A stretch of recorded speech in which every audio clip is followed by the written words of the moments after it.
lagi natin sinasabi sa ating previous episodes, nasa gitna sila ng isang existential survival fight dun sa mga Duterte. So, kinakailangan nilang i-marshal yung kanilang troops. Kailangan nilang busugin. Yung nagkakaroon tayo. Sorry. Yung kanilang mga sundalo, kailangan busog. No? Ang problema, baka mahirapan yung kanilang sundalo lumaban dito sa survival fight kung masyadong malalaki ang tiyan. Kung sobrang busog. Mahirap lumaban eh. Diba? Kailangan ko yan limit eh. No?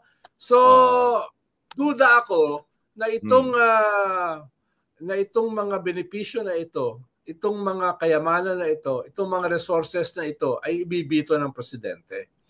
Dahil nga nasa gitna sila ng bakbakan. At kinakailangan ay hindi galit. Dapat hindi galit sa kanya yung kanyang mga sundalo. Yung kanyang mga troops. Kaya kung ito ay ibibito niya, syempre magagalit yung mga yun. Madidismaya.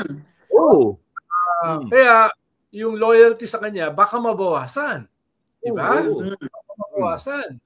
Kaya baka imbis na si Vice President ang ma-impeach, baka iba ang ma-impeach. Nako, yun ako. May ganon. Kung tatanggalin niya itong grasya na ito. No? Wala akong sinasabing ganito. Pero yun yung mga possibilities nito. No? Kaya naririnig mo, may rumors ng coup, no? Sa Senado, laban sa Senate President.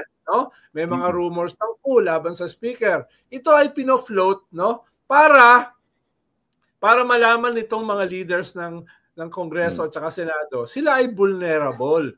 Kung hindi nila i-deliver yung goods, no? Kung hindi nila i-deliver yung Kris Kringle ngayong Pasko. Diba? Kaya minamadali nila itong budget eh. Dahil ayaw nila ng re-enacted budget.